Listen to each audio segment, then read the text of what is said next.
இன்னைக்கு நாம பார்க்க போற ஒரு மலையாள படத்துல இதுவரை எவ்வளவோ நாம கேஸுகளை பார்த்திருப்போம். போலீஸ் விசாரிக்கிறதும் கொலையாளிகளை கண்டுபிடிக்கிறதும், ஆனா ஆதாரங்கள் இல்லாம ப்ரூஃப் இல்லாம கொலையாளிகள் வெளியில வர்றதுன்ட்டு ஆதாரங்களை கண்டுபிடிக்கிறதுக்கு எவ்வளவோ படங்கள்ல எவ்வளவோ ஹீரோஸ் எவ்வளவோ விதமா செயல்பட்டிருப்பாங்க. ஆனா இந்த படத்துல ஆதாரங்கள் கண்டுபிடிக்கப்பட இருக்கிறது. ஆனா என்ன விதத்துல அவர் கண்டுபிடிக்கிறார் அப்படிங்கிறது இதுவரை வந்த நாம பார்த்திருக்கிற 10,000க்கும் மேற்பட்ட படங்கள்ல எந்த ஒரு படத்திலையும் இப்பேற்பட்ட ஒரு ஆதாரத்தை நமக்கு காட்டுறதில்ல. ஆதாரத்தை கண்டுபிடிக்கிற விதம் அவ்வளவு புதுமையாக இருந்தது. என்ன ரொம்பவே இம்ப்ரெஸ் பண்ணிட்டாங்கன்னு சொல்லலாம். அப்படி என்ன ஏது இந்த படத்துல இருக்கு, இவ்வளவு நானும் தூபம் போடுற ரேஞ்சுக்கு என்ன இருக்குங்கிறத வாங்க ஜோசப்னு மலையாளத்துல ரிலீஸ் ஆன இந்த படம் பார்த்து நாம தெரிஞ்சுக்கலாம். இந்த படத்தோட ஸ்டார்டிங் சீன்ல எடுத்ததுமே யாருக்கோ ஒரு பெரிய காவல்துறையிலேயே கொடுக்கக்கூடிய மிக உயரிய ஒரு விருதை யாருக்கோ கொடுக்கறதுக்காக காத்துட்டு இருக்காங்க. போலீஸோட அணிவகுப்பு எல்லாம் முடிஞ்ச பிறகு உயரதிகாரி பெரிய அமைச்சர் யாரோ ஒருத்தவர் வந்து இதோ ஒருத்தருக்கு அவார்டு கொடுக்குறாங்கல்ல, இதை கவனிச்சுக்கங்க. அந்த அவார்டை ரொம்ப சோகமா அவர் வாங்கிக்கிறார். பாவம் கூடயே சில நண்பர்கள் இருக்கிறாங்க. எல்லா பேரும் கார்ல ஏறி போய்கிட்டு இருக்கும்போது டிரைவர்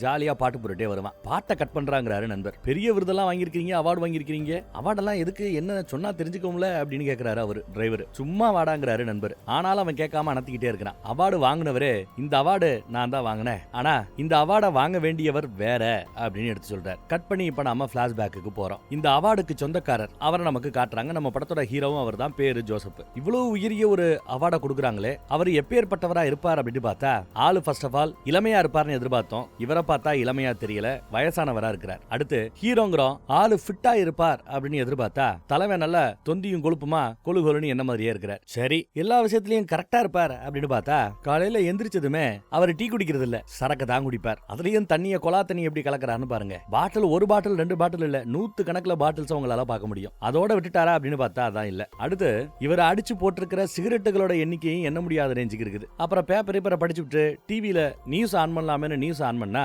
ஏதோ ஒரு பக்கத்து வீட்டுல இந்த ஏரியால வீட்டுக்குள்ள இருந்த குடும்பத்துல இருந்த எல்லா பேரையும் வெட்டி கொன்னு போட்டுட்டு வீட்டுல இருந்த நகையையும் பணத்தையும் யாரோ திருடிட்டு போயிருக்காங்களா. நியூஸ பாத்துக்கிட்டு இருக்கும் போதே கால் வருது. நியூஸ பாத்தையா அப்படின்னு உயரதிகாரி கேட்கிறார். ஆமா சார், இப்பதான் சார் பார்த்தேங்கிறாப்ல. அதைத்தான் விசாரிக்கணும், சீக்கிரம் கிளம்பி வா அப்படின்னு சொல்றாரு. கட் பண்ணி இப்போ கொலை நடந்த அந்த வீட்டை காட்டுறோம். வெளியில நிறைய பேர் இருக்காங்க. போலீஸ் வண்டி, ஏகப்பட்ட வண்டி நிக்குது. போலீஸ்காரங்களும் பெரிய பெரிய ஆட்கள் எல்லாம் வந்து நிக்கிறாங்க. அதுல ஒரு இன்ஸ்பெக்டர், சார் விசாரணை ஆரம்பிச்சிடவா சார் அப்படின்னு ரொம்ப துருதுருப்பா பேசுறாரு. அட ஈரியா அப்படிங்கிறாரு உயரதிகாரி. யாருக்காவோ காத்துக்கிட்டு இருக்கிறாப்ல தெரியுது. யாருக்கு ஐயா காத்துக்கிட்டு இருக்காரு, நான் விசாரணை பண்ணணும்னு சொல்லிட்டு காலையில எவ்வளவு வேகமா எந்திரிச்சு குளிச்சு கிளம்பி வந்து தெரியுமா அப்படின்னு கேட்க, அவர் காத்துக்கிட்டு இருக்கிறது ஒரு ரிட்டையர் ஆன குடிகாரனுக்கு அப்படிங்கிறாரு பின்னாடி இருக்கிறவர். அப்புறம் அந்த குடிகாரரை நம்ம ஹீரோவை காட்டுறாங்க. இவர் தான் ஒரு சாதாரண பொதுஜன மாதிரி வராரு. மோப்பனா இருக்கும். அது இவரை பார்த்ததும் கண்டுபிடிச்சது. எத்தனை வருஷம் இவர் கூட சர்வீஸ்ல இருந்திருக்குமோ தெரியல. நல்லா தடவி கொடுத்து கொஞ்சிட்டு அப்புறம் இந்த பக்கம் வந்து சோர் அப்படின்னு வணக்கம் வைக்கிறாரு ஒரு அதிகாரிக்கு. சரி, வந்த வேலையை பாரு, ஏற்கனவே லேட் ஆயிடுச்சு அப்படின்னு சொன்னதும் சரின்னு நம்ம ஆளு வீட்டை சுத்தியும் முத்தியும் பாக்குறாப்ல. அப்புறம் ஒரு ஏணி போட சொல்லி ஏணி மேல ஏறி மொட்டை மாடி பக்கம் போய் பாக்குறார். மொட்டை மாடி கதவுகளை பாக்குறார். அப்புறம் மொட்டை மாடியிலேயே ஒரு கேலண்டர் பேப்பர் கிழிஞ்சு கிடக்கும். சம்பந்தம் இல்லாம ஒரு குப்பை மாதிரி ஒரு பேப்பர் கிடக்குதே, அதை எடுத்து பாக்குறார். அப்புறம் இறங்கி சுத்தி முத்தி பார்க்கும்போது குறுக்கால ஒரு ஏட்டையா அங்கிட்டு கிட்டும் போய்கிட்டு இருப்பாப்ல மறைச்சு பாத்துக்கிட்டு. அப்புறம் உள்ள போய் வீட்டுக்குள்ள ஹால் பக்கம் வந்து பார்த்தா மிக்சர் அது இதுன்னு ஏகப்பட்ட ஐட்டங்கள் சாப்பிட்டு கொசமுசன்னு கிடக்கும். மேகசின் கிடக்கும். அப்புறம் நிறைய மசாலா ஐட்டங்கள் கொட்டப்பட்டு இருக்கிறது. மசாலா பொடியை கொட்டிக்கிறாங்க. ஏன்னா மோப்பனாயால கண்டுபிடிச்சு கொலகாரனை தேடி வந்துடக்கூடாதுங்கிறதுக்காக ஏகப்பட்ட பொடி தூவப்பட்டு இருக்கிறது. அப்புறம் இறந்து போய் கிடக்கிற அந்த குடும்பத்து ஆட்கள் எல்லாத்தையும் பார்த்துட்டு இருக்கிறார். எல்லாத்தையும் பார்த்துட்டு வெளியில வராப்ல. இறந்து போனவங்களோட சொந்த பந்தம் எல்லாம் என்னன்னு பார்த்தா எதுக்கு ஒரு 10 டிக்கெட்டுக்கு நிக்குதுங்க. இவங்க எல்லாரோட பேர் என்ன, இறந்து போனவங்களுக்கு அவங்களோட உறவு என்ன, அவர்களோட மொபைல் நம்பர் என்ன, எல்லாத்தையும் எழுது பார்த்தோம்னு அங்க கை கட்டி நிக்கிறான் பாருங்க ஒரு பையன், சின்ன பையன் தாடி வச்சுக்கிட்டு. அந்த பையன் யாருன்னா சொந்தக்காரலாம் கிடையாது, பக்கத்து வீட்டு பையன். அதனாலதான் இந்த சொந்த பந்தங்களோட டீடைல்ஸ் எல்லாம் கரெக்டா எழுதி வாங்குவான்னு சொல்லி அவங்கிட்ட இந்த பொறுப்பை ஒப்படைக்கிறார். இங்க டெட் பாடிஸ் எல்லாம் அப்புறப்படுத்திட்டாங்க 2 பேர். அவங்க கிட்ட போய் நம்மால சரக்கு இருக்கான்னு விசாரிக்கிறார். இருக்கு சார் அப்படிங்கிறான் அவன். சரி வா அந்த பக்கம் ஒதுங்குவாங்கிறாப்ல. அதுக்குள்ள பேப்பர்ல எல்லா டீடைலையும் எழுதி கொடுத்துட்டாரு பக்கத்து வீட்டு பையன். இந்த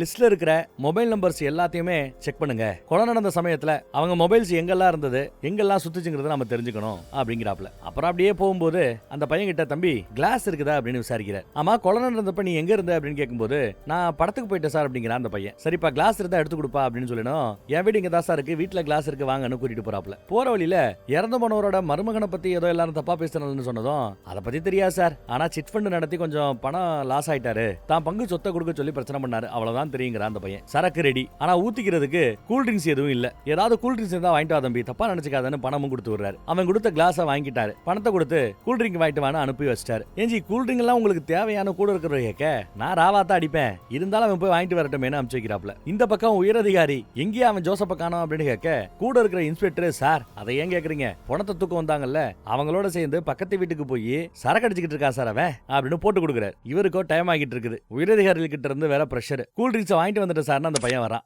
அப்படியே பையன் மேல கையை போட்டு சரா தம்பி வாடா வீட்டை சுத்தி காட்டுறான்னு வீட்டுக்குள்ள வராங்க. இங்க வந்து பார்த்தா ஒட்டுமொத்த போலீஸ் படையும் இங்கதான் உட்காந்துட்டு இருக்குது. பார்த்ததும் பயபுள்ள பயந்து போறான். அடுத்த நொடி நம்ம ஹீரோ கொலை பண்ணது இவன் தான், புடிச்சிட்டு போங்கன்னு கையை முறுக்கி பிடிச்சிக்கிட்டாப்ல.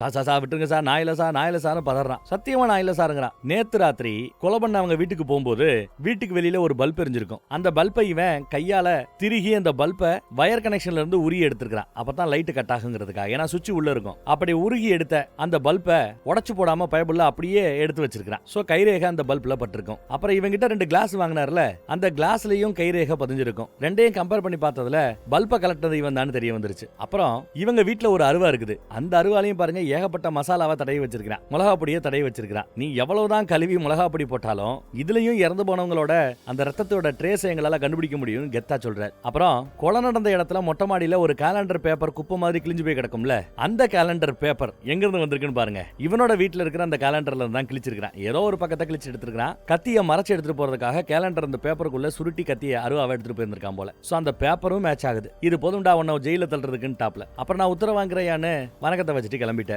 அப்பதான் ஒரு நிமிஷம் இரு, எப்படி இவன் தான் கொலை பண்ணாங்கிறத கண்டுபிடிச்சேன்னு விசாரிக்கிறாரு உயரதிகாரி. அது ஒண்ணுமில்ல சார், மொட்டை மாடியில ஏறின தடம் இருந்துச்சு. அப்போ வாட்ட சாட்டமா இருக்கிறவன் தான், அதுவும் ஏணி இல்லாம ஏற முடியும். வாட்ட சாட்டமான ஆளு, இளமையான ஆளுன்னு ஓரளவு கணிக்க முடியும். அப்புறம் மொட்டை மாடியில இருக்கிற அந்த கதவை நடுவுல அருவா விட்டு அந்த கதவை திறக்க முயற்சி பண்ணி இருந்திருக்கான். பொதுவா ஒரு எக்ஸ்பர்ட்டான ஆட்களா இருந்தா ஒரு கதவோட 4 முனைகள் இருக்குதுல்ல, அந்த கார்னர்ல தான் உடைக்கணும்னு முயற்சி பண்ணுவாங்களாம். அதான் ஈஸியா. இவன் புதுசா பண்றவங்கிறதுனால கதவோட மிடில் பக்கத்தை திறக்க முயற்சி பண்ணி அதுல தோல்வி அடைஞ்சிருக்கான். அப்புறம் தான் இனிமே நம்ம மொட்டை மாடி வழியா உள்ள போக முடியாது அப்படின்னு முடிவு பண்ணி மேல இருந்து கீழே இறங்கி இருக்கிறான். இறங்கி போய் காலிங் பெல்ல அமுக்கி இருக்கிறான். பக்கத்து வீட்டு பையங்கிறதுனால வீட்டுல இருக்கிறவங்களும் ரொம்ப சந்தோஷமா வா தம்பி அப்படின்னு கூப்பிட்டு இருக்காங்க. வீட்டுக்கு வர்றது வழக்கம், வீட்டுல டிவி பாக்குறது வழக்கம், சாப்பிடுறது வழக்கம். ரொம்ப யதார்த்தமான பையன். வழக்கம் போல உட்காந்து மிச்சர் இச்சர் எல்லாம் சாப்பிட்டுட்டு இருக்கான். டே டீ போட்டு தட்டமான்னு கேட்டிருப்பாங்க போல. டீ போட போயிருக்காங்க. அதை எப்படி நம்மளுக்கு கெஸ் பண்றாருன்னா, அந்த டீ போடுற அந்த பாத்திரமே கருகி போய் ஓட்ட விழுந்து போயிருக்கும். யாரோ வேண்டப்பட்டவங்க வந்திருக்காங்கிறதுனால தான் அவங்க டீ போட்டு கொடுக்குறாங்கன்னு அர்த்தம். அதே மாதிரி அவங்களுக்கு இந்த மிச்சர் கிச்சர் எல்லாம் போட்டு கொடுத்துருக்காங்க. அப்போ கண்டிப்பா பழக்கப்பட்ட பையங்கிறது நமக்கு தெரிய வருது. அவன் உட்கார்ந்து அந்த படிச்சிருந்த மேகசின், அந்த மேகசின்ல அவன் பார்த்த அந்த பக்கம் இந்த ஹீரோயின்களோட போட்டோ இருக்கிற பக்கம். சோ இளமையான பையங்கிறது அப்ப உறுதியாயிடுது. வந்தவன் இங்க இருக்கிற ஆட்களை வெட்டி தள்ளிட்டு மேல போய் இருந்த பணத்தையும் நகையையும் ஆட்டையப்பட்டு போயிருக்காங்க. அதுக்காக அவன் இவ்வளவு கொலைகளையும் பண்ணிருக்காங்கிற உண்மையை கண்டுபிடிச்சு சொல்றார். அப்புறம் வண்டி எடுத்துட்டு ஜம்முன்னு கிளம்பி போயிட்டே இருக்கிறாப்ல. அப்புறம் நண்பர்களோட சேர்ந்து சரக்கடிக்கிறதுக்காக ஒரு ஸ்பாட்டுக்கு போறாங்க. போற வழியில கார்லயே சரக்கடிக்க ஆரம்பிச்சிட்டாங்க. நம்ம பசங்க மாதிரி பாட்டு பாடிக்கிட்டே அந்த ஸ்பாட்டுக்கு போய் சரக்கு அடிச்சாச்சு. அப்புறம் நல்லா திருப்தியா சண்டே அன்னைக்கு சாப்பிட்டு முடிச்சுட்டு மறுபடியும் வீட்டு பக்கம் வராங்க. இவங்க குரூப்லயே இளமையா ஒரு பையன் இருப்பான். அவன் இப்பயும் வேலை பார்த்துட்டு இருக்கான். கிரைம் டிபார்ட்மெண்ட்டை சேர்ந்தவர் போல தெரியுது. தான் பொண்ணோட லேப்டாப் ரொம்ப நாளா இங்க சும்மா கிடக்குது, ரிப்பேர் ஆகி போய் அதை கொஞ்சம் ரிப்பேர் பண்ணி கொடுறா அப்படின்னு கேட்க எங்க இருக்குன்னு அவர் விசாரிப்பார். உள்ளதா இருக்கு எடுத்துட்டு வா அப்படின்னு தான் பொண்ணோட பெட்ரூமை காட்ட அவரே எடுத்துட்டு வராப்ல. அப்புறம் போகும்போது சார் எவ்வளவு கேஸ் இந்த மாதிரி நீங்க அசால்ட்டா சால்வ் பண்ணி கொடுக்குறீங்க, ஆனா அந்த பேரை தட்டிட்டு போறது வேற யாரோ அப்படின்னு வருத்தப்பட்டு சொல்றாரு. இதெல்லாம் நமக்கு ஒன்னும் புதுசா, பரவாயில்ல விடே அப்படிங்கிறாப்ல. அப்புறம் அங்க ஒருத்தர் வருவாரு பாருங்க, பைக்ல சிகரெட் வாங்கிட்டு வர சொல்லிருப்பார் போல. வாங்கிட்டு வந்து கொடுக்குறாரு. டேய் இந்த காரை திருற பைய தானே நீ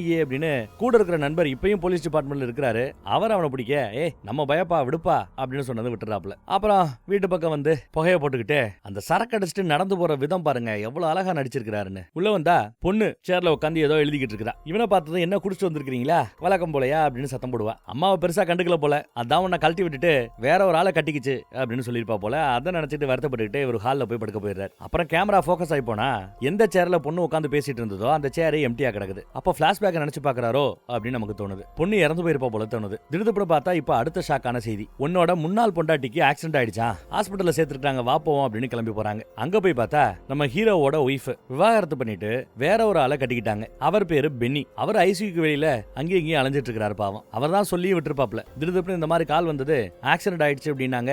யாரோ 2 பேரு கார்ல கொண்டு வந்து இங்க சேர்த்து விட்டுட்டு போனாங்களாம், புண்ணியவாங்க, கிரிட்டிக்கல் அப்படிங்கிறாங்கன்னு வருத்தப்பட்டு பேசிட்டு இருக்காரு. நம்ம ஆளு ரொம்ப சோகமா உள்ள இருக்கிற எக்ஸ் ஒய்ஃபை பார்த்துட்டு இருக்காரு பாவம். பிளாஷ்பேக்கு போறோம். பிளாஷ்பேக்ல அதே பொண்டாட்டி குழந்தை பெத்துக்கு போற சமயம் என் புருஷனை கூப்பிடுங்க எனக்கு பயமா இருக்குன்னு பிரசவத்தின் போது கூட புருஷனை கூட்டிட்டு புருஷனோட கையை பிடிச்சிக்கிட்டு தான் உட்காந்துட்டு இருந்திருக்காங்க. பிரசவத்துல இருந்திருக்காங்க. அழகான பெண் குழந்தை பிறந்திருக்குது. ரொம்ப சந்தோஷமா இருந்திருக்கிறார். பொண்டாட்டி பிள்ளைங்கன்னு எல்லாரு கூடயும் தாம் தூம்னு சந்தோஷமா எந்த குறையும் இல்லாம வளர்ந்து ஆளாகி வந்துட்டு இருக்காங்க. அதையெல்லாம் நினைச்சு பாக்குறாரு பாவம். அப்புறம் நண்பர்கள், உன் பொண்டாட்டி மேல இவ்வளவு உசுரா இருக்கியே, அப்புறம் எதுக்குடா விவகாரத்து ரேஞ்சுக்கு போனீங்க அப்படின்னு விசாரிக்கும் போது பிளாஷ்பேக்கு போறோம். பிளாஷ்பேக்ல பார்த்தா நம்ம ஹீரோ ஒரு பொண்ணை உசுருக்கு உசுரா லவ் பண்ணிருப்பார். ஏதோ ஒரு வீட்டு கல்யாணம், பொண்ணுக்கு 35 வயசு ஆயி போச்சு, இன்னும் கல்யாணம் நம்ம வச்சிருக்கிறியன்னு பொண்ணோட அப்பா கிட்ட பாதிரியார் சித்திக்கிட்டு இருப்பார், சத்தம் போட்டுக்கிட்டு இருப்பார். இந்த தடவை கண்டிப்பா இந்த வருஷம் கல்யாணம் பண்ணிடுவோங்கிறாரு அப்பா. அப்புறம் தான் பொண்ணு வருது, அம்மா வருது, அப்பா கிட்டையும் பாதிரியார் கிட்டையும் பேசிட்டு இருக்காங்க. அங்க கல்யாண வேலையெல்லாம் இழுத்து போட்டு பாத்துட்டு இருக்கிறது நம்ம ஹீரோ தான். இந்த பொண்ணை கண்டு காணாத மாதிரி போயிட்டே இருக்கிறார். எல்லாம் கூட்டம் இருக்கும் போதுதான், கூட்டம் இல்லாதப்போ கட்டிப்பிடி வைத்தியம் எல்லாம் பண்ணிட்டு இருக்கிறார். ஆனா அத பாதிரியார் பாத்து போடுறாப்ல. எத்தனை நாளா அது நடக்குதுன்னு கேட்க, கொஞ்ச நாளா தான் நடக்குது, நீங்க தான் என் சார்பா பொண்ணு கேட்கணும் அப்படின்னு கேட்டுக்கிறார். அப்புறம் பொண்ணோட அப்பா கிட்ட போய் இவரும் பேசி பாக்குறாப்ல. அந்த உதவா கரைக்கெல்லாம் என் பொண்ணை கொடுக்க மாட்டேன், போலீஸ் போகணும், போலீஸ் ஆகணும் சொல்லிட்டு சும்மா வெட்டியா திரியிறான், பொண்ணை கொடுக்க முடியாதுன்னு சீனை போட்டாப்ல. வேற ஒரு மாப்பிள்ள அவர் மனசுல இருக்கிற போல, அந்த மாப்பிளைய தான் கட்டி வைக்கணும்னு நினைச்சிட்டு இருக்கிறார் போல. இதோ வெள்ளையும் சொல்லையும் மொத்தம் இருக்கிறாருல ஃபிட்டா, அந்த பையனுக்கு தான் கொடுக்கணும்னு நினைக்கிறாரா என்னன்னு தெரியல. வாய்ப்பில்ல தம்பி, அந்த பொண்ணை மறந்துருங்கிறாரு பாதிரியார். என்னாச்சு அப்படின்னு பொண்ணு வந்து விசாரிக்கும் போது அதெல்லாம் ஒண்ணும் இல்ல பாத்துக்கலான்னு அசால்ட்டா பேசுறா. அப்புறம் ஏதோ ஃபங்க்ஷனுக்கு டான்ஸ் ஆட போகுதான், நீயும் வந்துருன்னு சொல்லிட்டு ட்ரெஸ்ல வந்து அழகா கும்மி அடிச்சு டான்ஸ் ஆடிக்கிட்டு இருக்காங்க. டான்ஸ் எல்லாம் முடிச்சுட்டு வீட்டுக்கு போற வழியில நான் லிஃப்ட் கொடுக்குறேன்னு சைக்கிள்ல ஏத்திட்டு கிளம்பிட்டார். கொஞ்சம் தூரத்துல அப்பாவும் பாத்துருக்கிற மாப்பிள்ளை இருக்கிறத பார்த்துட்டு பதட்டத்துல வாக்கியாக்குள்ள விழுந்துற ஃபுல்லா சகதி ஆயிட்டாங்க. அங்கேயும் கூட கட்டிப்பிடி வைத்தியம் தான். அவ்வளவு அன்னோனியம் எல்லாம் இவரு பழகி இருக்கிறார். அப்புறம் போலீஸ் வேலை கிடைச்சு ட்ரைனிங்காக ஒரு 6 மாசம் நம்ம ஹீரோ ட்ரைனிங் போயிட்டு வந்த அந்த கேப்ல பார்த்தா தான் அப்பா யாருக்கு கட்டி வைக்கணும்னு நினைச்சாரோ அதே ஆளுக்கு பொண்ணை கட்டி வச்சிட்டாப்ல.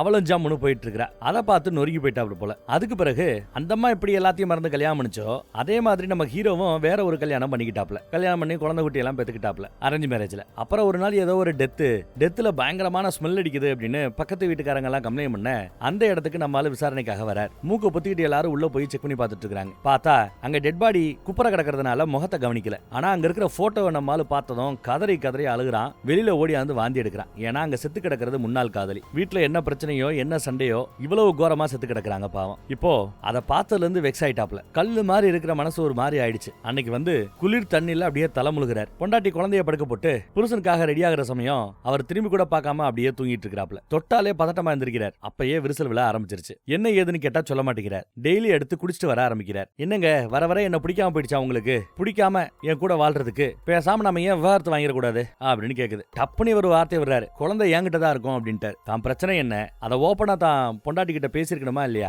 அதை விட்டு வெட்டி ஈகோக்காக குழந்தை என்கிட்ட இருக்கணும்னு சொன்னதும் அந்த அம்மா கோச்சுக்கிட்டு கிளம்பிடுச்சு. அப்புறம் 2 வருஷம் வருவான்னு காத்துட்டு இருந்துக்கு நம்மால ஈகோல போகல. அப்புறம் அந்த அம்மா நம்ம பென்னியே கல்யாணம் பண்ணிக்கிச்சு போல. அப்புறம் குழந்தை வளர்ந்து ஆளாக தான் பொண்ணை அப்பப்போ விவாகரத்து வாங்கின பொண்டாட்டி வீட்டுல இறக்கி விட்டுட்டு வருவார்ல, அப்படி இறக்கி விட்டுட்டு வரும்போது போகும்போதெல்லாம் விவாகரத்து வாங்கின மனைவியை அப்படி ஓரமா இருந்து பார்த்துட்டு போறதுல அவருக்கு ஒரு சந்தோஷம். இதுதான் இவரோட காதல் கதை முடிஞ்சு போச்சு.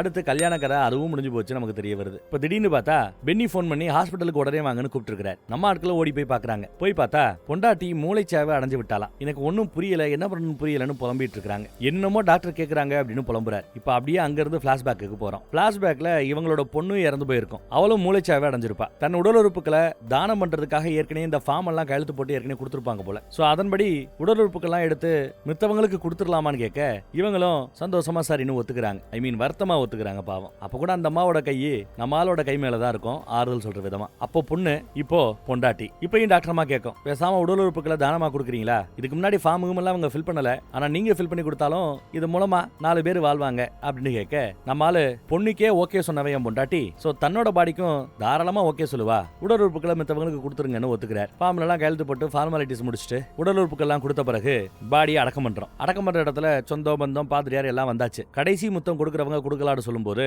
அந்த 2வது புருஷன் பென்னி முத்தா கொடுக்குறார். அப்புறம் பென்னியோட அம்மா அதாவது மாமியார் இந்த அம்மாவுக்கு இறந்து போன அம்மாவுக்கு அவங்களும் முத்தம் கொடுக்குறாங்க. வேற யாராவது கொடுக்க வேண்டி இருக்கிறதா இல்ல பாடியை உள்ள இறக்கிடலாமான்னு கேட்கும்போது ஒருத்தர் இருக்கிறாருங்கிறாரு அந்த 2வது புருஷன். அப்ப பார்த்தா கூட்டத்துல எங்கேயோ ஓரமா இருக்கிற நம்ம ஆளு வராப்ல. முகத்தை மூடிட்டு தான் அவங்க எல்லாம் முத்தம் கொடுத்தாங்க. ஆனா நம்ம ஆளு முகத்தை பார்த்துக்கிட்டே திரைய எடுத்துட்டு முத்தம் கொடுக்குறாரு. அப்புறம் நல்லபடியா அடக்கம் பண்ணி அனுப்பியும் வைக்கிறாங்க. அப்புறம் தான் பொண்டாட்டிக்கு நடந்த அந்த விபத்து அது எங்க நடந்ததுன்னு அந்த இடத்த போய் பாக்குறாரு. இந்த இடத்துல தான் ஏதோ ஒரு ஜீப் வந்து உன் பொண்டாட்டியை அடிச்சுட்டு போயிருக்குது. அப்புறம் எதுக்க ஒரு கார் வந்திருக்கு. யாரோ ஒரு புருஷ பொண்டாட்டி போல அடிபட்டு கிடக்கிறவங்களை பார்த்ததும் காருக்குள்ள ஏத்திக்கிட்டு அவங்க தான் ஹாஸ்பிட்டல் வரைக்கும் கொண்டு வந்து விட்டுட்டு போயிருக்காங்கன்னு நண்பர் ஒருத்தர் எடுத்து சொல்றாரு. அப்புறம் போலீஸ் ஸ்டேஷனுக்கு போய் அங்க ஆக்சிடென்ட்ல அடிபட்ட நம்ம ஹீரோயினோட அதாவது நம்ம ஹீரோவோட பொண்டாட்டி அவங்களோட வண்டி எல்லாம் போய் பார்த்துட்டு இருக்கிறேன். வண்டி எல்லாம் ஒரு பக்கம் நல்ல அடி வாங்கி இருக்குது. அப்புறம் இது ஒரு விபத்து. இந்த விபத்துக்கான கேஸ் ஃபைல் எல்லாம் எடுத்து படிச்சு பாக்குறாப்ல. ஏதோ ஒரு ஜிபி இடிச்சிருக்குது. அப்புறம் ஒரு கார்ல இருந்தவங்க தான் ஹாஸ்பிட்டல்ல கொண்டு வந்து சேர்த்திருக்காங்க. இதெல்லாம் கேட்டு தெரிஞ்சுக்கிட்டு மறுபடியும் அதே ஸ்பாட்டுக்கு போறார். எக்ஸாக்டா கொலை நடந்த இடம் எதுங்கிறது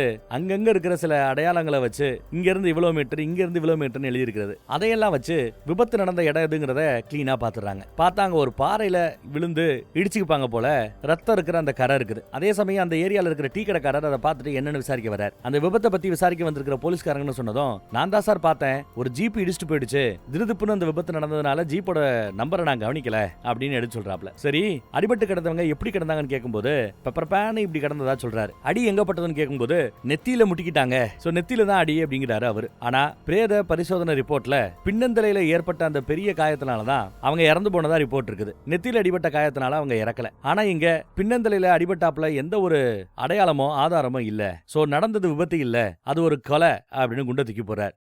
அப்படியே பிளாஷ்பேக் பார்த்தா எஸ், அவன் கணிச்சது கரெக்ட் தான். பின்னாடியே ஃபாலோ பண்ணிட்டு ஒரு ஜீப் வந்திருக்குது, இடிச்சு தள்ளிக்கிட்டு போயிருக்குது. சோ கரெக்ட் தான். அதே மாதிரி அந்த டிரைவர் அந்த டீ கடைக்காரரும் உடனே விபத்து இருந்த இடத்துக்கு ஓடி போய் எதுக்கு வந்த ஒரு வண்டியை நிப்பாட்டி ஹாஸ்பிட்டல்ல சேர்த்துருங்கன்னு பாடி அந்த கார்ல போட்டு அனுப்பிச்சிருக்காரு. அந்த காரோட நம்பரை கூட அவர் நோட் பண்ணி எழுதி வச்சிருக்காரு. சரி, ஹாஸ்பிட்டல்ல கொண்டு போய் சேர்த்து விட்டாங்களே, அங்க அவங்க போன் நம்பர் ஏதாவது கொடுத்துருக்காங்கன்னு பார்த்தா எதுவும் கொடுக்கல போல. சரி, இந்த நம்பரோட டீடைல்ஸ் விசாரி, இந்த நம்பர் எந்த வண்டியோட நம்பர், ஓனர் யாருங்கிறத ஆர்சி புக் டீடைல்ஸ் பார்த்தா தெரிஞ்சிடும். சோ டேட்டா பேஸ்ல செக் பண்ண சொல்லணும்னு சொன்னதும் நண்பர் ஒருத்தர் கிரைம் பிரான்ச்ல வேலை பார்க்கிற நம்ம இளவட்ட இருக்கிறார்ல, அவருக்கு கால் பண்ணி டீடைல்ஸ் கொடுக்கும்போது நீங்க சொன்ன நம்பர் ஒரு கார் நம்பரானு திரும்ப கேட்கறான். இல்ல கார் நம்பர் தான் அப்படிங்கிறாரு நம்ம ஆளு. இல்லப்பா லாரி நம்பர் மாதிரி தெரியுது, டேட்டா பேஸ்ல லாரி நம்பர்னு போட்டுருக்குன்னு சொன்னதும் நீ நினைச்சது கரெக்ட் தான். இங்க பாருங்க, இடிச்சுட்டு போன ஜீப்போட நம்பரை யாருமே இப்ப வரைக்கும் கவனிக்கல, டீக்கடைக்காரனுமே கவனிக்கல. ஆனா அதன் பிறகு பாடியை ஏத்தி அமுச்சு விட்டார்ல ஒரு கார்ல, அந்த கார் நம்பரை தான் கண்டுபிடிச்சு இப்ப செக் பண்றாங்க. அந்த காரோட நம்பரு லாரியோட நம்பரோட மேட்ச் ஆகுது, ஏதோ ஒரு லாரியோட நம்பர். அப்ப ஃபேக்கா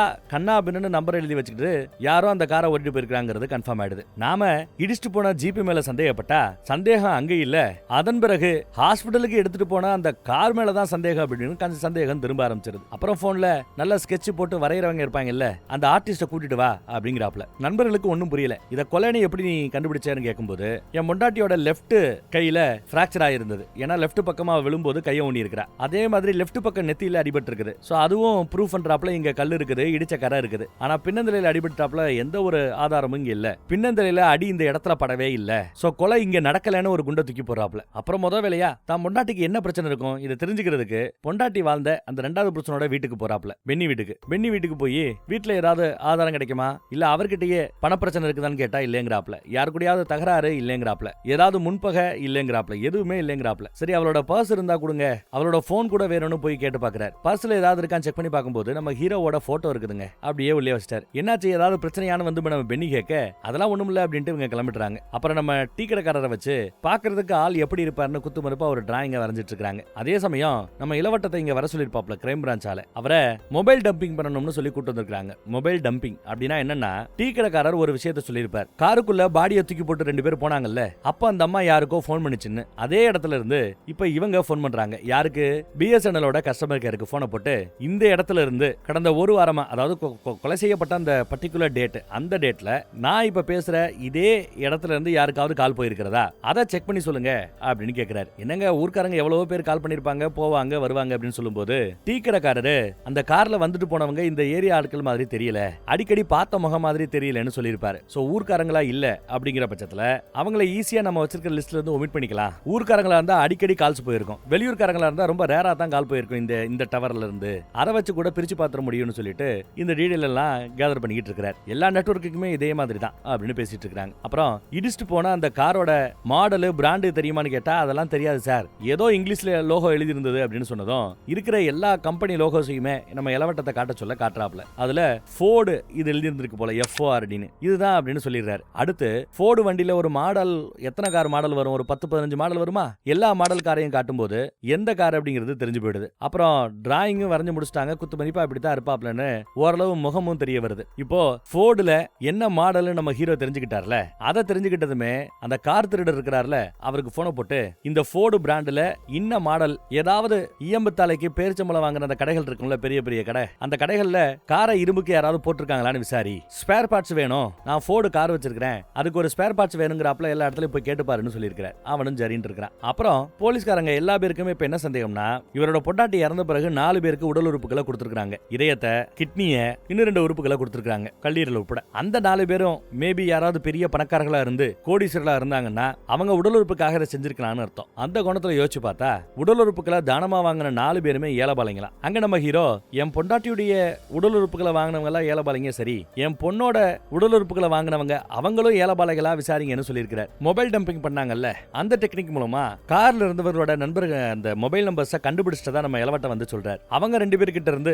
அந்த அம்மா பாடியை தூக்கி போடும்போது யாருக்கோ கால் பண்ணுச்சுல, அதை ரிசீவ் பண்ணவங்க ஏதோ வேற ஸ்டேட்டை சேர்ந்தவங்க, வேற மாநிலத்தை சேர்ந்தவங்க அப்படிங்கிறாப்ல. அந்த நேரத்தை விட்டு அவங்க நம்பர்ல இருந்து எவ்வளவு பேருக்கு கால் போயிருக்கும் அப்படின்னு கேட்கும்போது ஒரே ஒருத்தருக்கு தான் கால் போயிருக்குதான். அது மட்டும் இல்லாம அவங்க 2 பேரோட மொபைலும் எப்ப பார்த்தாலும் சுவிட்ச் ஆஃப்லயே கிடக்குதான். சரி, அவங்க 2 பேராவது மாத்தி மாத்தி பேசிப்பாங்களா? அந்த கார்ல பாடியை தூக்கி போட்டாங்கல்ல புருஷன் பொண்டாட்டி, அவங்க 2 பேரும் அடிக்கடி பேசிப்பாங்களா? அதான் இல்ல, அவங்க 2 பேர் கூட ரொம்ப ரேரா தான் பேசிப்பாங்களாம். அந்த லேடியோட போனுக்கு நேத்து யாரோ ஒருத்தவங்க கால் பண்ணிருக்காங்கன்னு டீடைல சொல்றாரு. ஒரு 3 நிமிஷம் பேசிருக்காங்களா. இதே மாதிரி உன் பொண்டாட்டியோட விபத்து நடந்ததுல அன்னைக்கும் இதே மாதிரி ஒரு நம்பர்ல இருந்து கால் வந்திருக்கு, இதே மாதிரி சில நிமிடங்கள் பேசிருக்காங்கன்றாப்ல. அது மட்டும் இல்லாம ஒரு பேட்டர்னை என்னால பார்க்க முடியுது. அவங்களுக்கு கால்ஸ் வர்றது ரொம்ப ரேரா வருது. ஆனா எப்பெல்லாம் அந்த மாதிரி ரேரா ஒரு கால் வரும்போது உடனே அவங்க புது சிம் கார்டு வாங்கி புது சிம் கார்டை போட்டு பேச ஆரம்பிப்பாங்க. அப்புறம் அந்த சிம் கார்டை தூக்கி போட்டுருவாங்க. இந்த மாதிரி கடந்த 1 வருஷத்துல பல சிம் கார்டை வாங்கியிருக்காங்க. பல பேர் கூட ஒரே தடவை இல்ல அதிகபட்சம் 2 தடவை மட்டும் பேசிட்டு இருக்காங்க. அப்புறம் சிம் கார்டை தூக்கி போட்டுருக்காங்கன்னு டீடைல கண்டுபிடிச்சு சொல்றாரு. பார்த்தா நம்ம பென்னி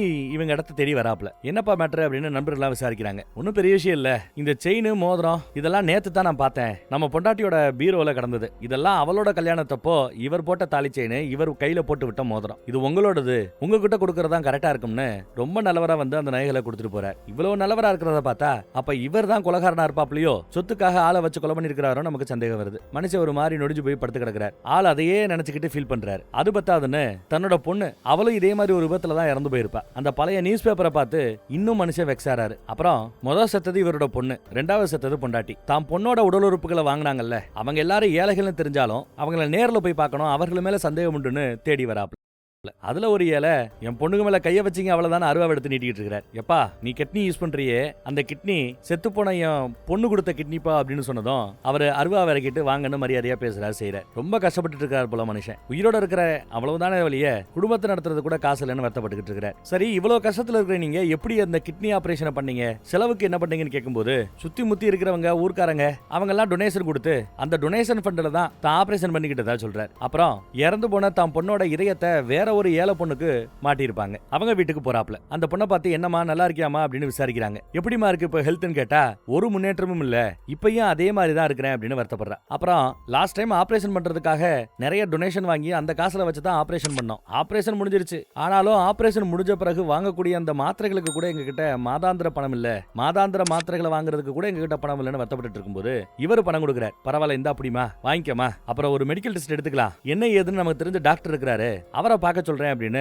நம்ம டாக்டரை பார்க்கணும்னு சொல்லிடுறாரு. சரிங்கறாங்க அவங்க. உடனே டாக்டர்கிட்ட கொண்டு போய் செக்கிங்காக விடுறாரு அந்த பொண்ணை. அதே சமயம் நியூஸ்ல பார்த்தா அந்த ஊர்ல இருக்கிற பெரிய ஹாஸ்பிடல், அந்த ஹாஸ்பிடலுக்கு ஏதோ வெடிகுண்டு மிரட்டல் விட்டுருக்காங்க போல. அதனால போலீஸ்காரங்க சைபர் கிரைம் பிரான்ச்சை சேர்ந்தவங்க எல்லாம் வந்து அங்க வேலை பார்த்துட்டு இருக்காங்களாம். பாம்பு இருக்கா இல்லையான்னு செக் பண்ணிட்டு இருக்காங்க. நியூஸ்ல நம்ம இளவட்டத்தோட போட்டோவை பார்த்ததுமே நம்மால போனை போட்டு டேய் இப்பதான்டா நியூஸ்ல ஒன்ன பார்த்தேன், என்னடா மேட்டர்னு விசாரிக்க யாரோ சும்மா போன் பண்ணி பீதியை கிளப்பிருக்காங்க, பாம்பு எல்லாம் ஒண்ணும் இல்லைங்கிறா இளவட்டம். என் பொண்ணோட லேப்டாப் ஒன்று இருக்குல்ல, என்னாச்சுன்னு கேட்க ரிப்பேர் பண்ணிட்டேன் கொண்டு வந்து கொடுக்குறீங்களாப்ல. சரி வீட்டுக்கு வா நான் வாங்கிக்கிறேன் அப்படிங்கிறார். அப்புறம் சர்ச்சில் இறந்து போனவங்களுக்காக ஏதோ இறுதி சடங்கு ஏதோ செய்யறாங்க போல, சடங்கெல்லாம் செய்யறாங்க போல. அதெல்லாம் இருந்து நல்லபடியா முடிச்சுட்டு கிளம்புறாரு. போகும்போது இருந்து சாப்பிட்டு போலாம்னு கேட்கும்போது என் நண்பர்கள் இங்க தான் இருப்பாங்க, என்னால முடியாது, ரொம்ப அர்ஜென்ட்டான வேலை இருக்கு, நான் வரேன் என்ன அப்படின்னு சொல்லிட்டு கிளம்பிடுறாரு. அவருக்கு அங்க அதுக்கு மேல இருக்கிறதுக்கு மனசு இல்ல. ஒரு மாதிரி நொடிஞ்சு போயிருக்கிறாரு மனுஷன். யாரும் எதிர்பார்க்காத ஒரு செயலை போய் அங்க செய்யறாரு. வீட்டுக்கு போனவர் நண்பர்கள் எல்லாம் வர லேட் ஆகும்னு நல்லா தெரிஞ்சுக்கிட்டு கையை அறுத்துக்கிட்டு உள்ள உட்காந்துட்டாப்ல போல. லேட்டா தான் நண்பர்கள் வராங்க. வந்து பார்த்தா ரத்த கலரில கிடக்கிறத பார்த்துட்டு உடனே கையில கட்டு போட்டு விட்டு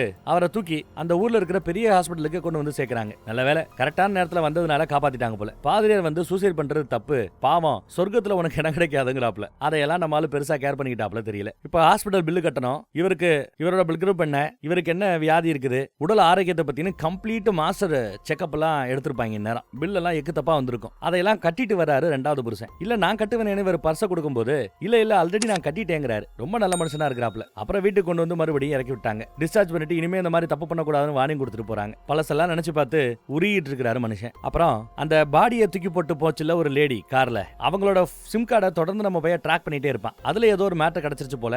நம்ம ஹீரோக்கு உடனே போனை போட்டு, சார் அந்த லேடி அந்த அம்மாவோட மொபைல்ல புதுசா ஒரு சிம் கார்டை வாங்கி போட்டுருக்கு சார் அப்படிங்கிறாப்ல. அப்புறம் ஒரு கால் வந்திருக்குது. கால் பேசி முடிச்சதும் மறுபடியும் இப்ப சுவிட்ச் ஆஃப்ல போட்டாங்களாம். சரி, அடுத்த தடவை மொபைல் ஆன் ஆகும் போது லொகேஷனை கண்டுபிடிச்சு வை அப்படிங்கிறாரு நம்ம ஹீரோ. சரிங்கிறாரு நம்ம இளவட்டம். அப்புறம் இருக்கிற காயலாங்கடைக்கெல்லாம் போய் ஃபோர்டு கடையில வண்டி ஏதாவது கிடைக்குதா, அதோட ஸ்பேர் பார்ட்ஸ் வேணும்னு விசாரிச்சுட்டு இருக்கும்போது ஒரு ஃபோர்டு வண்டி இருக்குன்னு கேள்விப்படுறாரு. போய் பார்த்தா பாடியை தூக்கிட்டு போறதுக்காக புருஷன் முண்டாட்டி 2 பேர் ஒரு காரை பயன்படுத்துறாங்கல்ல, அதே கார் தாங்க. அது கன்ஃபார்ம் ஆனதுமே ஹீரோவை கூப்பிட்டு விட்டுறாரு. அவர் ஹீரோ வந்து பார்த்துட்டு கன்ஃபார்ம் பண்ணிக்கிறாரு. அப்புறம் கடைக்காரர்கிட்ட போய் வண்டியோட ஆர்சி புக் எங்க அப்படின்னு கேட்கும்போது ஆர்சி புக் ரெடியா இருக்குது. இன்னொருத்தவங்க வாங்குறதா இருந்தாலோ இல்ல ஸ்கிராப் ரேட்டுக்கு எடுத்துக்கிறதா இருந்தாலோ ஆர்சி புக், அதாவது இந்த வண்டியை என்ன வேணாலும் பண்ணிக்கிறதுக்கு நான் உரிமை கொடுக்குறேன்னு ஒரு ஃபார்ம்ல கையெழுத்து போட்டு கொடுக்கணும் போல ஓனர் கொடுத்துருக்காரு. ஓனர் டீடைல்ஸ் இருக்குது. சரின்னு அந்த ஓனரை பாக்குறதுக்காக போறாங்க. ஓனர்ட்ட பார்த்து பேசும்போது, ஆமா சார் 60,000 ரூபாய்க்கு நான் கொடுத்தேன் சார், யாரோ ஒருத்தவங்க வாங்கிட்டு போனாங்க சார். அப்புறம் கொஞ்சம் நாளைக்கு பிறகு இந்த மாதிரி வண்டியை நான் ஸ்கிராப்புக்கு போட போறேன், ஃபார்ம்ல கையெழுத்து போட்டு கொடுங்கன்னு என்னோட லேண்ட்லைன் நம்பருக்கு கால் பண்ணி கேட்டாங்க. நானும் சரி வாங்கினேன், வந்தாங்க கையெழுத்து போட்டு வாங்கிட்டு போயிட்டாங்கிறாப்ல. உங்க லேண்ட்லைன் நம்பருக்கு என்னைக்கு கால் வந்துச்சுன்னு விசாரிக்கும் போது போன மாசம் கடைசி சனிக்கிழமைங்கிறார். அதை நோட் பண்ணிக்கிறாப்ல. இந்த மாதிரி லேண்ட்லைன் நம்பருக்கு ஒரு கால் வந்திருக்குது, அந்த நம்பரோட லொகேஷன் என்ன ஏதுங்கிறத கண்டுபிடி அப்படின்னு எடுத்து சொல்றாரு நம்ம இளவட்டத்துக்கிட்ட. அப்புறம் தான் நண்பர்களை வர சொல்லி தான் கண்டுபிடிச்ச சில விஷயங்களை சொல்றாப்ல. அதாவது ஒரு வண்டி கொண்டு வந்து யாரோ ஒரு ஆளை இடிச்சுட்டு போயிடும். குத்துயிருமா கொலையுமா இருக்கிறவங்கள கார்ல எதுக்க வர ஒரு காரை எடுத்து போட்டு ஹாஸ்பிடலுக்கு கொண்டு போய் சேர்க்குது. ஆனா அப்படி ஹாஸ்பிடலுக்கு கொண்டு போய் சேர்க்கறாங்கல்ல, அவங்க கொஞ்சம் சந்தேகத்துக்குரிய ஆட்களாக இருக்கிறாங்க. பல சிம் கார்டுகளை பயன்படுத்துறாங்க. ஒவ்வொரு முறையும் அவங்க புது சிம் கார்டு வாங்கும் போதும் ஏதாவது ஒரு விபத்து அடுத்த ஒரு 3 நாளுக்குள்ள நடந்துருது. அந்த வகையில பார்த்தா நேத்து இப்ப புதுசா ஒரு சிம் கார்டை வாங்கி அவ பேசியிருக்கிறா. இன்னும் 2 நாள்ல ஒரு விபத்து நடக்க இருக்குது.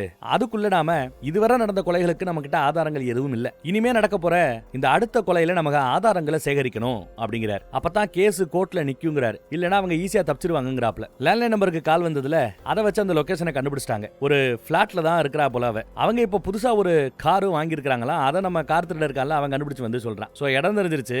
அவங்க அடுத்த கொலைக்காக பயன்படுத்த போற காரும் அவங்க வாங்கிட்டாங்கிறது தெரிஞ்சிருச்சு. நிறைய சிசிடிவி கேமரா மாதிரி ஸ்பை கேமராஸ் வாங்கி ரெடி பண்ணிக்கிறாங்க. அப்புறம் நம்மால துப்பாக்கியை கூட ரெடி பண்ணிக்கிறார். சேஃப்டிக்குன்னு சொல்றாரு கேட்டா. அப்புறம் நம்ம இளவட்டம் வந்திருப்பாப்ல. இளவட்டத்துக்கிட்ட 2 ஃபைலை கொடுக்குறார். ஒரு ஃபைல் வக்கீலுக்கு கொண்டு போய் கொடுக்கணுமா. கேமராஸ் எல்லாம் வாங்கின பிறகு ஒரு ஃபைல் வக்கீல்கிட்ட கொண்டு போய் கொடுக்கணும். நாளைக்கு காலையில 9 மணிக்கு இதை செய்யணுங்கிறாப்ல. அட்வொகேட் சீனிவாசன் கிட்ட காலைல 9 மணிக்கு கொடுத்துரு. அவரோட நம்பர் கூட இதுல இருக்குது. அப்புறம் இந்த டாக்குமெண்ட்டை லெட்டரை டிஎஸ்பி கிட்ட கொடுத்துற. அதுவும் நாளைக்கு 9 மணிக்கு மேல கொடுக்கணும். இந்த 2ஐயும் கொடுக்கறது ரொம்ப முக்கியம், மறந்துடாதன்னு திரும்ப திரும்ப சொல்றார். நம்மளும் சரின்னு இளவட்டம் வாங்கிட்டான். எல்லாமே சீல் செய்யப்பட்டிருக்கிறது. ஸ்பை கேமரா வாங்கினாங்கல்ல, யாரும் இல்லாத சமயமா அந்த பிளாட்டுக்கு போய் புதுசா வாங்கின அவங்களோட கார்ல, அதுவும் பழைய வண்டி தான், அந்த காருக்குள்ள ஸ்பை கேமராவை செட் பண்றாங்க. அப்புறம் வீட்டுக்கு வெளியில காவகாக்கிற நண்பர்கள்கிட்ட துப்பாக்கியை கொடுத்து எதுக்கும் சேஃப்டிக்கு வச்சுக்க அப்படின்னு துப்பாக்கியை கொடுக்குறாரு. அடுத்த நாள் காலையில வரைக்கும் அவங்க அங்கேயே தான் காவகாத்துக்கிட்டு இருக்காங்க. என்னடா வரையாடா அப்படின்னு நண்பர் கேட்கும்போது, நான் சர்ச்சுக்கு போய் கும்பிட்டுட்டு அப்புறம் வரேன் அப்படின்னு சொல்லி போனை கட் பண்ணிட்டார். இவங்களும் காத்துட்டு இருக்காங்க. பார்த்தா எதிர்பார்த்தாப்லயே அங்க காரை எடுக்கிறதுக்காக ஒருத்த வரான். வழக்கம் போல அந்த புருஷன் முண்டாட்டின்னு 2 கேரக்டர் வருது. கார் எடுக்கிறாங்க. இந்த பக்கம் நம்மால சர்ச்சுக்கு போய் சாமி கும்பிட்டு இருக்கிறார். காரை மூவாரத பார்த்ததுமே, எந்திரிங்க ஹீரோக்கு போனை போடுங்கன்னு சொல்லி ஹீரோக்கு கால் போடுறாங்க. ஆனா அவர் போனை எடுக்கல. ஏன்னா அவர் சர்ச்சில் சாமி கும்பிட்டு இருக்காரு. போனை மியூட்ல போட்டு உள்ள வச்சிட்டார். எத்தனை தடவை கால் பண்ணி அவர் எடுக்க போறதும் இல்ல. வேற வழி இல்லாம சரி ஃபாலோ பண்ணலாமே இவங்க முடிவு பண்றாங்க. ஃபாலோ பண்ணலாமே முயற்சி பண்ணும்போது பார்த்தா இவங்க டயர் ஒன்னு பஞ்சரா கிடக்குது, வண்டி நகர மாட்டேங்குது. அட சை, ஃபெயில் ஆயி போச்சு அப்படின்னு வருத்தப்படுறாங்க. அந்த பக்கம் தான் பொண்ணு பொண்டாட்டி அவங்களோட சவத்தை எல்லாம் போய் பார்த்துட்டு இறுதி அஞ்சலி செலுத்தி வருத்தப்பட்டு அப்புறம் இவர் புறப்பட்டு போறாருங்க. அப்படி இவர் போற அதே ரூட்ல பின்னாடி பார்த்தா ஒரு ஜீப் ஃபாலோ பண்ணி வருது. நம்மால அதை கவனிக்கிறார். இந்த தடவை அவங்க ஸ்கெட்ச் போறது யாருக்கு? நம்ம ஹீரோவுக்கு. ஹீரோவை தான் தூக்க போறாங்கன்னு அவருக்கும் நல்லா தெரியுது. ஆனாலும் வண்டியை மெதுவா தான் ஓட்டிட்டு போய்கிட்டு இருக்கிறார். ஒரு இடத்துல பக்கத்துல வந்த அந்த வண்டி அடிச்சு தள்ளிடுச்சுங்க. நம்ம ஆளு கீழே விழுந்துட்டாரு. பேச்சு மூச்சு இல்லாம கிடக்குறாரு. அதே சமயம் எதுக்க ஒரு கார் வருது. அதே ஜோடி தான். உடனே பொதுமக்களோ வண்டியை நிப்பாட்டி பக்கத்துல ஹாஸ்பிட்டல்ல சேர்த்துருங்கன்னு நம்ம ஆளை கொண்டு வந்து உள்ள போடுறாங்க. உடனே அந்த அம்மா கதவை திறந்து உள்ள வைங்கன்னு ஹீரோவை உள்ள ஏத்திக்கிட்டு சந்தோஷமா வண்டியில கிளம்புது. வண்டி அங்க இருந்து கொஞ்சம் தூரம் கிளம்பி போனதும் ஹாஸ்பிட்டல்ல கொண்டு போய் சேர்த்துறாங்க. ஐசியூ வார்டுல கிடக்குறாரு பாவம். அப்புறம் பார்த்தா கோர்ட்டை காட்டுறாங்க. கோர்ட்ல நம்ம ஹீரோ ஏதோ ஒரு வக்கீல் கிட்ட ஒரு டாக்குமெண்ட் கொடுக்க சொன்னார்ல, அந்த வக்கீல் இப்ப வாதாடுறதுக்காக வந்திருக்கிறார். வழக்கு என்ன அப்படின்னு விசாரிக்கும் போது ஒரு ரிட்டையர்டு போலீஸ் ஆபீசர், நம்ம படத்தோட ஹீரோ பேரு ஜோசப், அவர் கண்டுபிடிச்சிருக்கிற பல உண்மைகள் இந்த உலகத்துக்கே மிகப்பெரிய ஷாக்கிங் கொடுக்கிற ரேஞ்சுக்கு உண்மைகளை கண்டுபிடிச்சிருக்கிறாராம். அதுவும் தான் பொண்டாட்டியுடைய சாவுக்கு பின்னாடி இருக்கிற அந்த மர்மம் என்னங்கிறத இன்வெஸ்டிகேட் பண்ண போய் இந்த உண்மைகளெல்லாம் அவர் கண்டுபிடிச்சிருக்கிறாரா. அந்த உண்மைகளை ஆதாரங்களை எல்லாத்தையும் நான் அவங்க பார்வைக்கு வைக்கிறேன்னு கொடுக்குறாரு. அவர் கொடுத்த அந்த டாக்குமெண்ட்ஸ்ல ரொம்ப முக்கியம் அவரோட டைரி. அந்த டைரியை எடுத்து ஜட்ஜுக படிச்சு பாக்குறாங்க. அதுல அவர் எழுதியிருக்கிற விஷயத்தை அவரே வாய்ஸ் ஓவர்ல சொல்றாப்ல இருக்குது. என் பொண்டாட்டியோட சாவு மரணமாக இருக்கலாம், விபத்தா இருக்க வாய்ப்பு இல்லைன்னு சந்தேகப்பட்டேன். ரெண்டாவது புருஷன்கிட்ட போய் ஏதாவது அவங்களுக்கு பகையோ பண பிரச்சனையோ அவர்களுக்குள்ள பிரச்சனையோன்னு ஏதாவது இருக்குமான்னு செக் பண்ண போனேன். எந்த ஒரு பிரச்சனையோ பகையோ இல்லைன்னு தெரிஞ்சுக்கிட்டேன். அப்புறம் சரி, என் பொண்டாட்டி செத்த பிறகு உடல் உறுப்புகளை தானம் பண்றீங்களான்னு கேட்டுட்டு உடல் உறுப்புகளை தானம் பண்ணாங்க. அப்படி தானமா வாங்கினவங்க மேல சந்தேகப்பட்டு செக் பண்ணி பார்த்தேன். அப்பையும் உருப்படியா எதுவும் என்னால கண்டுபிடிக்க முடியல. ஆனா என் பொண்டாட்டி எந்த ஹாஸ்பிட்டல்ல சேர்த்தேனோ அதே ஹாஸ்பிட்டல்ல தான் இதுக்கு முன்னாடி விபத்துல அடிபட்ட என் பொண்ணையும் சேர்த்தேன். அவங்க ரெண்டு பேருமே ஒரே மாதிரி சொல்லி வச்சாப்ல மூளைச்சாவை அடைஞ்சிருக்காங்கிறது அந்த ஹாஸ்பிட்டல் மேல எனக்கு சந்தேகத்தை ஏற்படுத்தியது. அதனாலதான் என் பொண்டாட்டியோட சாவை மட்டும் இல்லாம என் பொண்ணோட சாவையுமே நான் விசாரிக்க முடிவு பண்ணேன். என் பொண்ணோட இதயத்தை வேற ஒரு பொண்ணுக்கு, ஒரு ஏழை பொண்ணுக்கு வச்சிருந்தாங்க. அந்த பொண்ணு அவ்வளவு பெரிய ஆபரேஷனுக்கு பிறகும் கூட மாட்டு தொழுவத்துல அங்கேயும் இங்கேயும் ஓடி ஆடி வேலை செஞ்சுட்டு இருந்ததை பார்த்துட்டு அந்த இதயத்துக்கு எதுவும் ஆயிடக்கூடாதுன்னு அவளை செக்கப்புக்காக ஹாஸ்பிட்டலுக்கு கூட்டு போனேன். செலவுக்கு பணமும் கொடுத்தேன். ஹாஸ்பிட்டல்ல செக்கிங்னு கூட்டு போய் செக் பண்ணி பார்த்துட்டு அந்த டாக்டர்கிட்ட பேசும்போது அந்த அம்மாவையும் பொண்ணையும் வெளியில இருக்க சொல்லிவிட்டு டாக்டர் என்கிட்ட சில உண்மைகளை சொன்னார். இறந்து போன ஆக்சுவலா இந்த இடத்துல ஒரு மேட்டரை நீங்க தெரிஞ்சுக்கணுங்க. இப்போ எனக்கு பிரச்சனை, எனக்கு ஒரு கிட்னி தேவைன்னு வச்சுக்கோங்க. என் வீட்டுக்கு பக்கத்துல இருக்கிற ஒரு ஹாஸ்பிட்டல்ல யாரோ ஒருத்தர் இறந்துறாரு, அவரோட கிட்னி எடுத்து உடனே என்கிட்ட வச்சிருவாங்களா அப்படின்னு கேட்டா அப்படி வைக்க மாட்டாங்க. அப்படி ரூல்ஸ் கிடையாது. இப்போ எனக்கு கிட்னி தேவைன்னா இதுக்குன்னு கவர்மெண்ட் வெப்சைட் எல்லாம் இருக்குது, மெடிக்கல் டிபார்ட்மெண்ட்டே இருக்குது. அதுல போய் நான் அப்ளை பண்ணணும். இந்த மாதிரி எனக்கு பிரச்சனை இருக்குது, இந்த பிரச்சனைக்காக நான் இத்தனை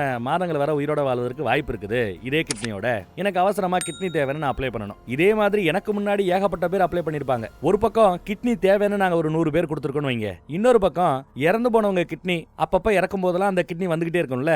நாங்க அப்ளை பண்ணிருக்கிற 100 பேர்ல அப்ளை பண்ணிருக்கிற அந்த வரிசையின் அடிப்படையில தான் புதுசா யாராவது இறந்து போனாங்கன்னா அவங்களோட கிட்னியை கொண்டு வந்து இவங்க சேர்த்துக்கிட்டு இருப்பாங்க. இப்போ எங்க 100 லிஸ்ட்ல ஒரு 50 பேருக்கு ஆல்ரெடி கிட்னி கிடைச்சிருச்சுன்னு வைங்க. இப்போ திடீர்னு ஒரு 4 டெத் விழுந்துருச்சுன்னா அந்த 4 கிட்னியும் அடுத்த 51வது ஆளு, 52வது ஆளு, 53வது ஆளு, அப்புறம் 54வது ஆளுன்னு அவர்களுக்கு தான் கிடைக்கும், எனக்கு கிடைக்காது. அந்த லிஸ்ட்ல கரெக்டான பொசிஷன்ல இருந்தவதா இவ. சோ பொசிஷன்லயும் மாற்றம் இல்ல, அவளுக்கு தான் இதயம் போய் சேர்ந்திருக்குது. ஆனா இங்க நம்ம டாக்டர் என்ன சொல்றாருன்னா, அறுவை சிகிச்சைக்கு முன்னாடி அவளோட இதயத்துல என்ன பிரச்சனைகள்லாம் இருந்ததோ அந்த பிரச்சனைகள் எல்லாம் அறுவை சிகிச்சைக்கு பிறகும் உன் பொண்ணோட இதயத்தை வைத்த பிறகும் கூட அதே பிரச்சனை கண்டினியூ ஆகிறது.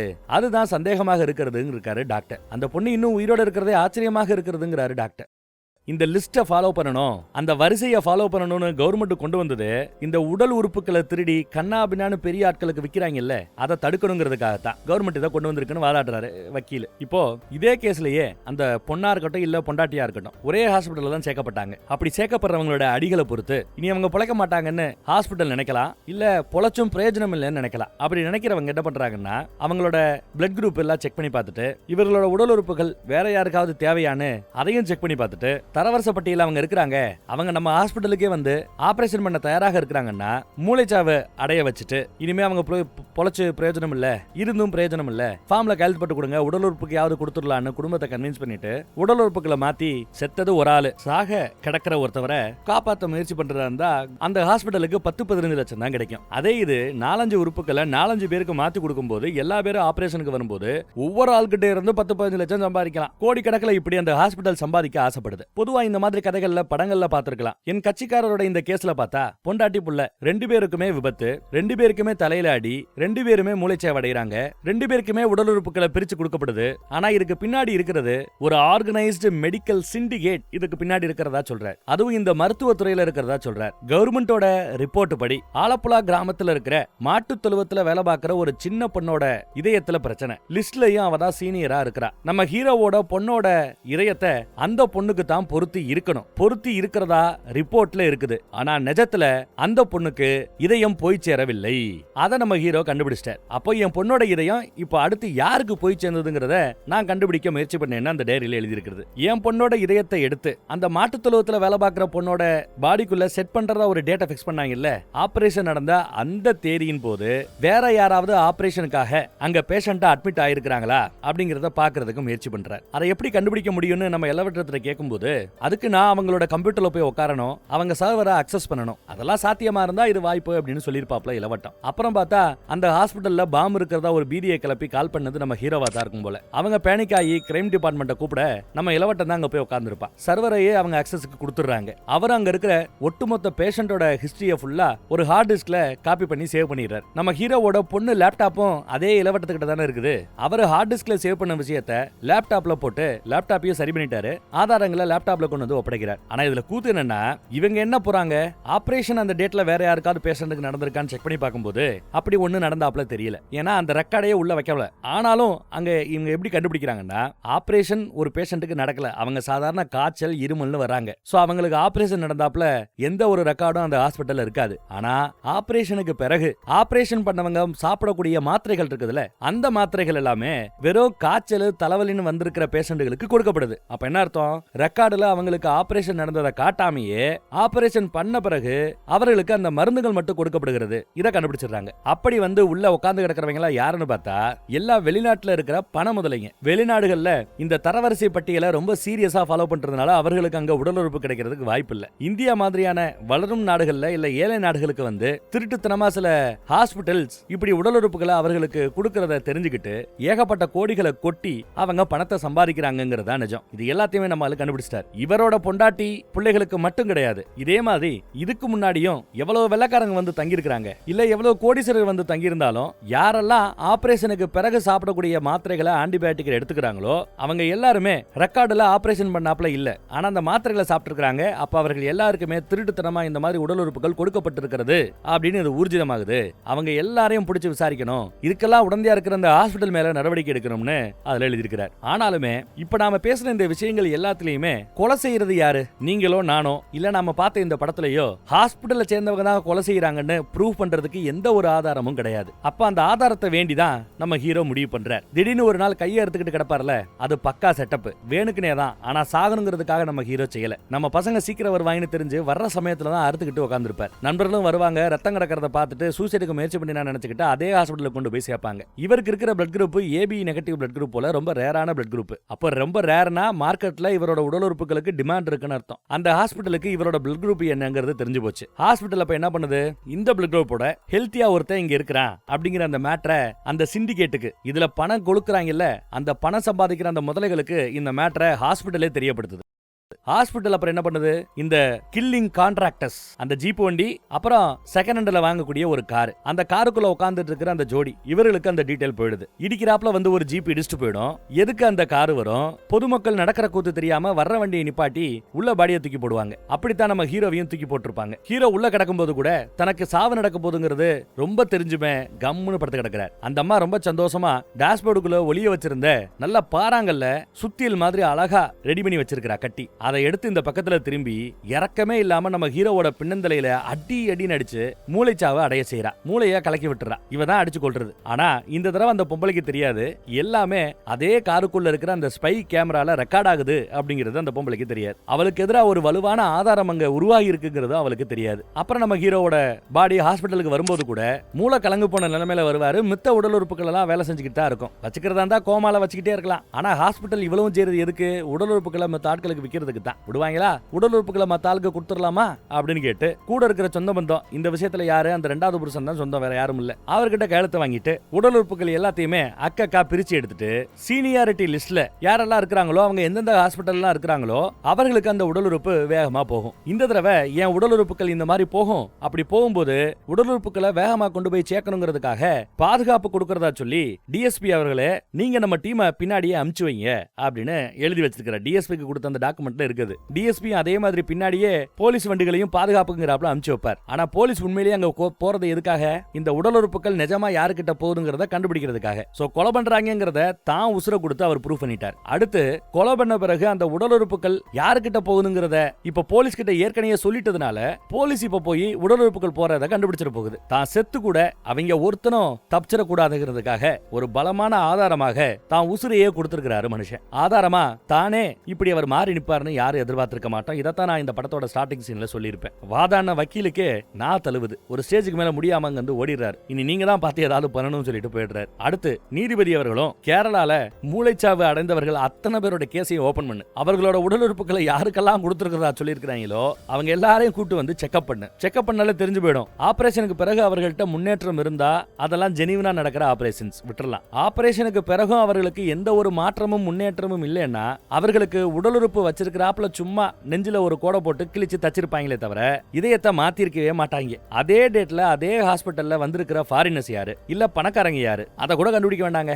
ஆபரேஷன் ரெக்கார்ட்ல இல்லாம யாரெல்லாம் ஆபரேஷன் பண்ண பிறகு சாப்பிடக்கூடிய மாத்திரைகளை சாப்பிட்டாங்க அந்த லிஸ்ட் ஈஸியா கிடைச்சிரும். எல்லா பேரையும் புடி அப்படின்னு உத்தரவு போட்டாங்க. இனிமே இந்த மாதிரி விஷயம் நடக்க கூடாதுங்கிறதுக்காக விதிகளை ரொம்ப கடுமைப்படுத்தணும். அது மட்டும் இல்லாம உடல் தானத்தை கொடுக்கறாங்க இல்லையா, அவர்கள் உடல் உறுப்புகள் இருந்து அந்த தானத்தை உறுப்புகளை பிரிச்சு எடுக்கும் போது அதை ரெக்கார்ட் பண்ணணும். அந்த உடல் உறுப்புகளை லிஸ்ட்ல இருக்கிறவங்களுக்கு முறைப்படி சேரும் போது அந்த ஆபரேஷனையும் கரெக்டா பண்றாங்களா, கரெக்டான இதயத்தை உள்ள வைக்கிறாங்களாங்கிறத பாக்குறதுக்கும் அங்க சிசிடிவி கேமரா வைக்கணும். அதை ரெக்கார்டா ரெடி பண்ணி மாசம் அந்த ரெக்கார்ட்ஸ் ஃபுல்லா அந்தந்த மாவட்டத்தில் இருக்கிற நீதிபதியோட பார்வைக்கு கொண்டு போய் சேர்க்கணும். அது மட்டும் இல்லாம யாரெல்லாம் இந்த உடல் உறுப்பு தான அறுவை சிகிச்சை பண்ணிக்கிறாங்களோ அவர்கள் அத்தனை பேருக்கும் DNA டெஸ்ட் எடுத்து அதையும் டேட்டா பேஸா மெயின்டைன் பண்ணணும். அதுவும் மாவட்ட நீதிமன்றத்துக்கு கொடுக்கப்படணும். இப்படி பல விஷயங்களை போட்டு ஒரு மிகப்பெரிய மாற்றத்துக்கு காரணமான இருந்த நம்ம ஹீரோ ஜோசப் இப்போ சவமா கிடக்கிற நண்பர்கள் தான் வந்து அடக்கம் பண்ணிட்டு போறாங்க. பாவம், அவர் இறந்த பிறகும் கூட அவரோட இந்த தியாகத்தை மெச்சி அவருக்கு மிக உயரிய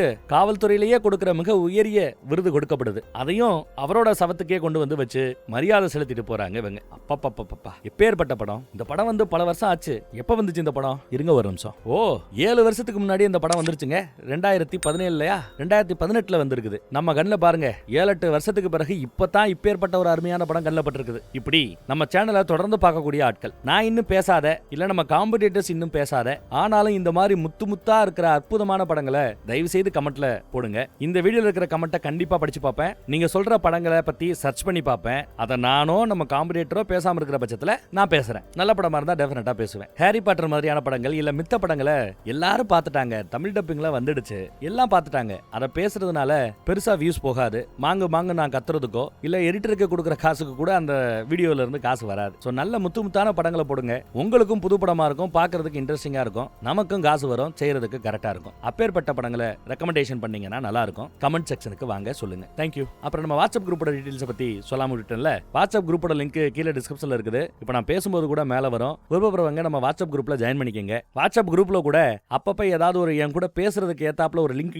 போட்டு விடுறேன். என் கூட பேசுறதுக்கு ஏதாவது வழி பண்றேன். அங்கேயும் நீங்க படம் வேணும்னா படத்தை பத்தி சொல்லலாம். அங்க கூட நாம இந்த வாரத்துக்கு இந்த படங்கள் எல்லாத்தையும் பேசலாம்னு ஒரு முடிவுக்கு வரலாம். ஏதாவது பண்ணுவோம், புதுசா ட்ரை பண்ணுவோம். அடுத்த ஒரு மாசத்துல இதை முயற்சி பண்ணுவோம். தேங்க்யூ.